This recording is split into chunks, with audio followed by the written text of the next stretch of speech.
Bonsoir, docteur Stuckelberger, et bienvenue en Corse.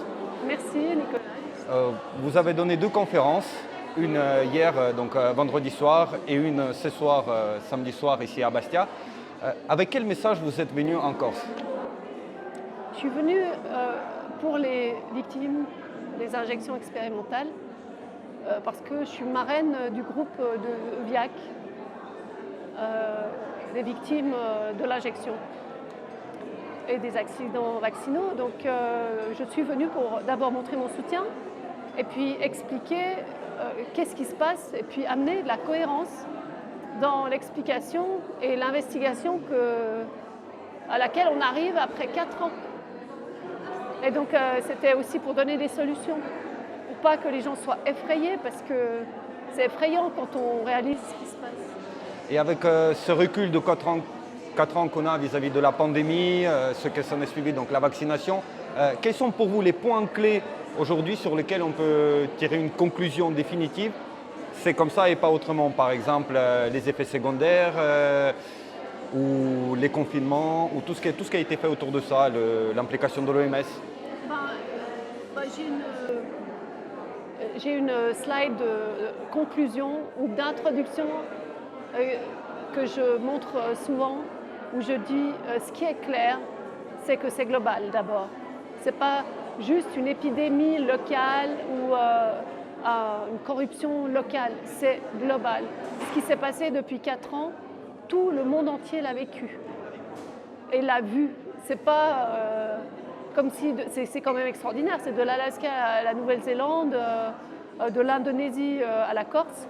Tout le monde a vu dans sa langue tout ce qui s'est passé et les mêmes processus se sont passés dans tous les pays. Donc ça, c'est global.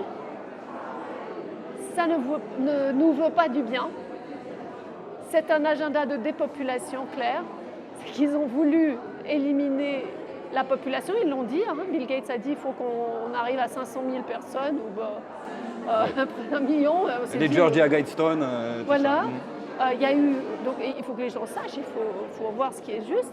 Donc pour cette dépopulation et cet agenda eugéniste, les parents de Bill Gates étaient eugénistes quand même.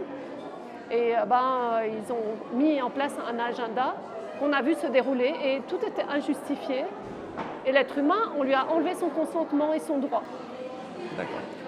Et du coup, si on prenait maintenant les choses une par une, pour vous, personnellement, juste en quelques mots, le Covid ou la Covid, c'est quoi? Alors d'abord, scientifiquement, ça devrait jamais s'appeler comme ça. C'est de SRAS-CoV-2. Et ce SRAS-CoV-2, c'est un coronavirus, c'est une grippe commune. Mais ces grippes, elles partent et c'est des mutations très très rapides. Donc pour moi, ce n'est pas du tout un coronavirus, parce que si c'était ça, d'abord, il n'y a pas eu plus de morts en 2020. Et en septembre 2020, il n'y avait plus de corona, parce que les grippes, elles passent. En plus, cette grippe, il n'y avait pas de température. La plupart des gens, il n'y avait pas de médecin, c'était un test qui te décidait si tu étais malade ou en bonne santé. Et même si tu étais en bonne santé et que tu n'avais pas de rhume, on disait que tu étais malade. Parce que c'est un faux test qui est de laboratoire et qui ne devrait jamais être en santé publique. Moi, je suis expert dans la population. Ouais, vous avez dit que les tests, vu le calibrage qu'ils avaient fait pour les tests PCR, ça a donné 98% de faux positifs, oui. Ce qui est énorme. Oui. Donc, c'est pas seulement les cycles d'amplification qui étaient dès que c'est 37 et plus, et c'était toujours à 40-45 d'amplification, donc on augmente la dilution pour voir mieux les choses. C'était faux et ça ne se fait pas. Et Carrie Mullis, l'inventeur du test, a dit non, on ne peut pas l'utiliser en dehors du laboratoire quand on sait ce qu'on cherche. oui, il a dit on peut trouver à peu près n'importe quoi de l'instant où on le calibre suffisamment, enfin avec le nombre de balayages suffisamment grand. Et je voulais vous poser la question. Ce que je veux juste ajouter, c'est que ce n'est pas seulement Carrie Mullis, c'est la CDC dans son rapport de 2020 juillet, a dit qu'au point limite du PCR, c'est marqué officiellement qu'on ne peut pas l'utiliser pour gérer une épidémie ou une pandémie. Et l'OMS le dit aussi dans les notes à l'utilisateur qu'il faut le médecin et que même s'il y a un PCR, il faut mettre l'amplification, il faut mettre le résultat et on n'a jamais vu ça, donc tout était faux. D'accord. Ouais. C'est pas seulement qu'un virus. Et est-ce que vous adhérez à la théorie de regretté professeur Montagnier qui disait que c'est un virus manufacturé? Oui, absolument. C'est non seulement manufacturé, c'est technologique. Et c'est comme Bill Gates fait les virus de l'ordinateur, c'est un virus technologique de l'ordinateur. Qu'est-ce que vous... si vous voulez développer juste un tout petit peu sur le côté technologique de virus. Alors, tout le monde, enfin, il y a deux courants qui maintenant se confrontent dans l'explication. C'est ceux qui restent dans le virus biologique, de Pasteur, etc., que le virus, on en a toujours, il serait d'une certaine façon que c'est mRNA messager, que c'est des spikes, etc. Il y a tout un discours autour. Mais en fait, en réalité, le SARS-CoV-2 est un brevet qui est sorti, et même qui est déjà sorti en 2002 jusqu'en 2005. En 2008, il y a eu tout un test kit qui est signé Rothschild d'ailleurs pour un, mais il y en a tellement sur le SARS-CoV-1, SARS-CoV-2, sur le test kit, etc., qui a été dénoncé par Dr David Martin, qui est le responsable des brevets aux États-Unis. Donc ce n'est pas biologique, c'est technologique. Et donc si c'est technologique, ce n'est pas c'est un virus d'ordinateur en fait. C'est un genre de manufacturer une particule qui peut être en nanoparticule et qui est ingérée, ou on ne sait pas comment elle a circulé. Et il y a eu des personnes malades, mais il n'y a pas eu plus de décès. Alors ça pouvait être ça, ou ça pouvait aussi être l'eau polluée à Barcelone et à Marseille, qui a été polluée partout dans le monde, et on l'a trouvée parfois, et parfois on ne l'a pas trouvée. Ce qui pourrait expliquer justement l'expansion extrêmement rapide à travers le monde. Oui, mais aussi la diversité des symptômes. Et il y a eu deux foyers très importants tout à coup, il y a eu plus de décès, c'est le nord de l'Italie en Lombardie et Wuhan. Et en fait, c'est là qu'il y a des corrélations qui ont été faites par Anders Brunstad, un Norvégien, comme quoi c'est une corrélation avec les 5G. L'installation de 5G était très puissante au nord de l'Italie, là où c'est très industriel, mais aussi motivation économique parce qu'il y a le Blue Belt, il y a eu la route de la soie qui aurait dû passer. Et ils ne voulaient pas, donc ils ont créé un problème aussi peut-être pour l'économie. Ça, c'est l'explication d'un autre collègue suisse. D'accord. C'est intéressant. Je voulais vous poser également la question sur les injections expérimentales. Oui. Je préfère les appeler comme ça. Que sont ces injections expérimentales selon vous? Aujourd'hui, en 2024, qu'est-ce qu'on peut dire sur ces injections? C'est une arme technologique. En fait, c'est une arme, on pourrait dire biotechnologique, mais en tout cas, on ne peut pas l'appeler biologique. C'est biotech. Et même plus que ça. C'est quelque chose de très avancé. C'est la DARPA qui l'a fait. Donc la défense et la recherche américaine pour l'armée.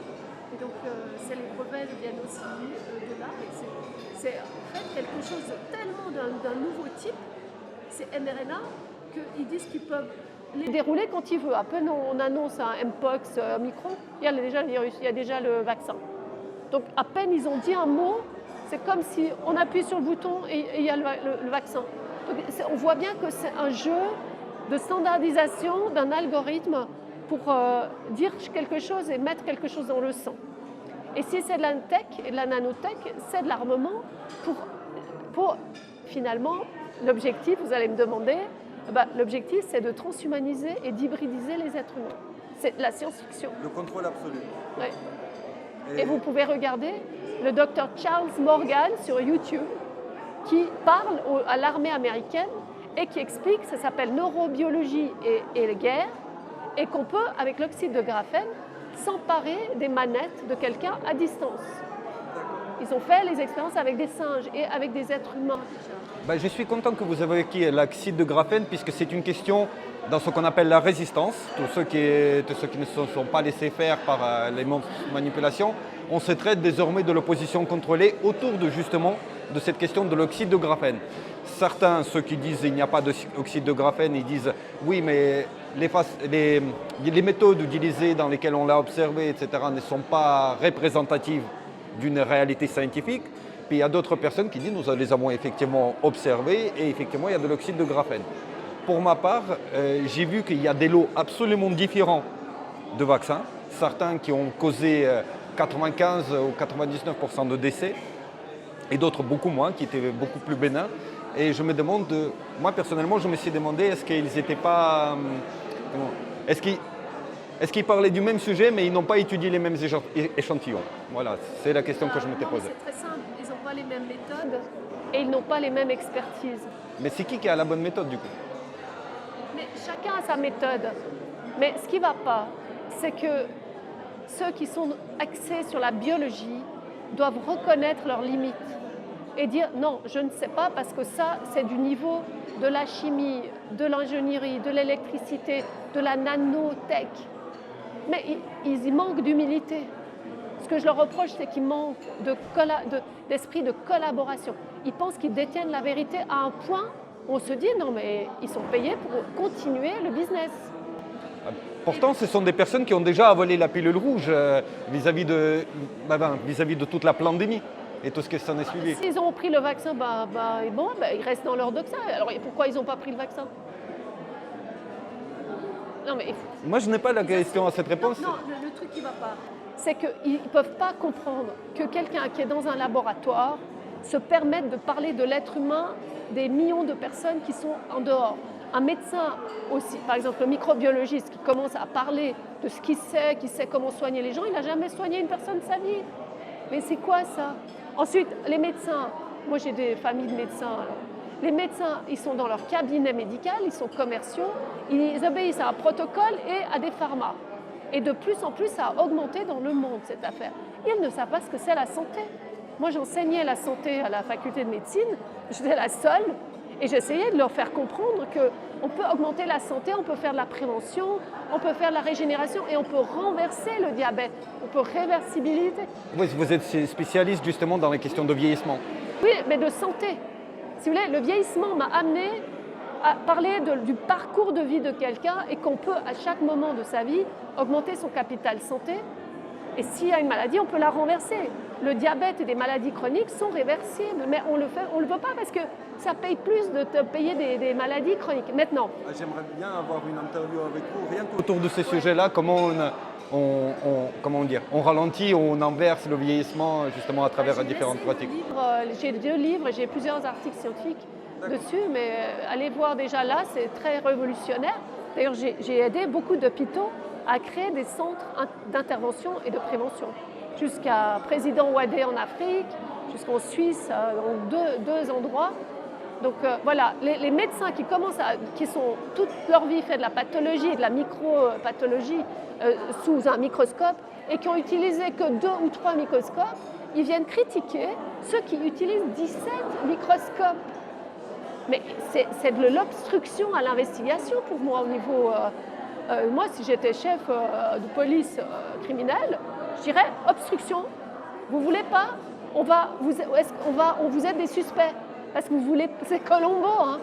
Vous ne voulez pas contribuer. Oui, d'où les accusations de position contrôlée, si je comprends bien. Ce n'est plus seulement un angle mort, c'est carrément un refus de... Oui, ils ne veulent pas contribuer et ils cassent ceux qui veulent contribuer à l'investigation et qui trouvent des nouvelles choses avec une technologie et une méthodologie complètement différentes d'eux. Et ils n'ont aucun respect, ils ne comprennent pas, ils n'ont jamais collaboré avec des ingénieurs, avec des électriciens. Et moi, oui, à la Commission européenne, je devais évaluer des projets de recherche pendant 15 ans d'innovation médicale et il y avait toujours un ingénieur, un industriel, un spécialiste des technologies et on collaborait ensemble. Moi, j'étais centrée sur l'humain et eux sur la technologie.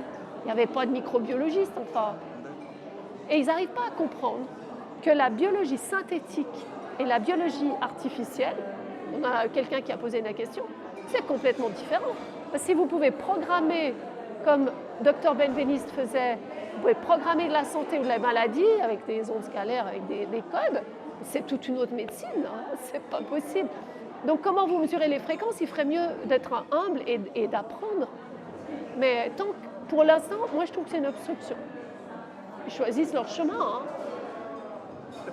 J'aimerais terminer cet entretien sur une dernière question qui est plutôt positive. Le Congrès américain a rendu un rapport de 500 pages concernant tout ce qui a été fait durant la pandémie. Je ne sais pas si vous avez eu le temps d'en prendre connaissance. J'ai vu qu'il y avait 500 pages.